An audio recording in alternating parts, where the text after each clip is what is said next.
কিছুদিন আগে আমি এই পুকুর থেকে শাপলা ফুল তুলেছিলাম। আজকে এই পুকুরে সব পানি শুকিয়ে গেছে, তো আমরা মাছ ধরতে চলে এলাম এখানে। ছোটবেলায় যখন মানুষেরা মাছ ধরতো তখন আমরাও সেখানে ছুটে যেতাম মাছ ধরার জন্য। সেই সময় একটা মাছ পেলেই কিন্তু অনেক খুশি হয়ে যেতাম, তখন সারা গায়ে কাদা মাখামাখি হয়ে সারা জমি ছুটে যেতাম। আজকে এই প্রাকৃতিক পুকুরের দৃশ্য দেখে সেই ছোটবেলা মাছ ধরার কথাটা মনে পড়ে গেল, তাই আমিও নেমে গেলাম মাছ ধরার জন্য। ভোর সকালে এলাকার সবাই মিলে এই পুকুর থেকে মাছ ধরে নিয়ে গেছে।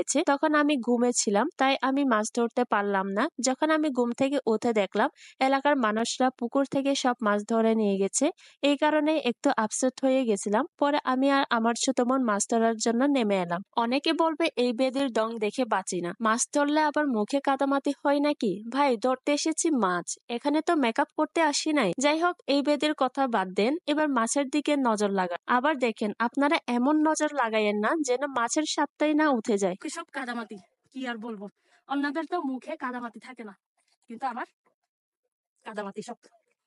পুকুরে মাঝখানে ওই যে মাছ নিয়ে সব কাদামাটি মুখে নিয়ে আসি।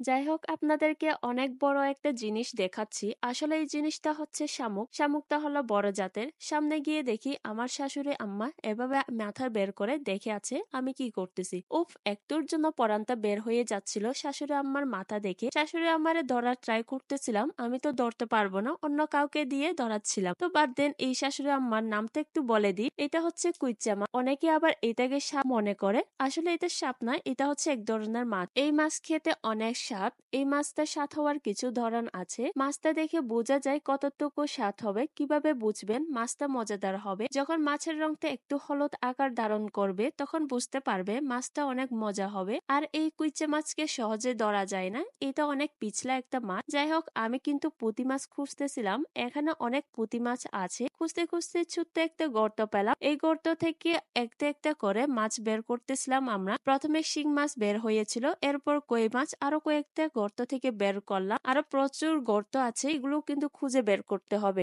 এভাবে কয়েকটা গর্ত থেকে খোঁজার পর আমরা কয়েকটা মাছ পেলাম। এরপর আমার সাথে আরেকটা ছোট ভাইও এড হলো। এরপর আমরা সবাই মিলে ছোট বড় সব মাছ খুঁজতেছিলাম। অনেকগুলো মাছ পেয়েও গেলাম। পুকুরের মাঝখানে একটা ছোট বাঁধ ছিল, এটা খুলে দিচ্ছিলাম যেন পানি অন্য পাশে চলে যায়। পানি অর্ধেক অন্য পাশে যাওয়ার পর বাঁধটা বেঁধে দিয়ে আরো কিছু পানি ছিল, পানিগুলো সরাচ্ছিলাম। আমি আর ছোট বোন জাল ধরেছিলাম যেন মাছগুলো চলে না যায়। এভাবে আমরা পুকুরটাতে মাছ দেখলাম। গ্রামের পরিবেশে ছোট্ট একটা আনন্দের দৃশ্য আপনাদের সাথে শেয়ার করলাম আজকে। হয়তো আপনাদের ছোটকালের কিছু স্মৃতি আপনাদেরকে মনে করিয়ে দিবে। আর যারা ছোট থেকে শহরে বসবাস করেন তারা একবার হলেও গ্রামে গিয়ে মাছ ধরে দেখবে। আর ভিডিওটা ভালো লাগলে পেজটা ফলো দিয়ে চ্যানেলটা সাবস্ক্রাইব করে দিবেন।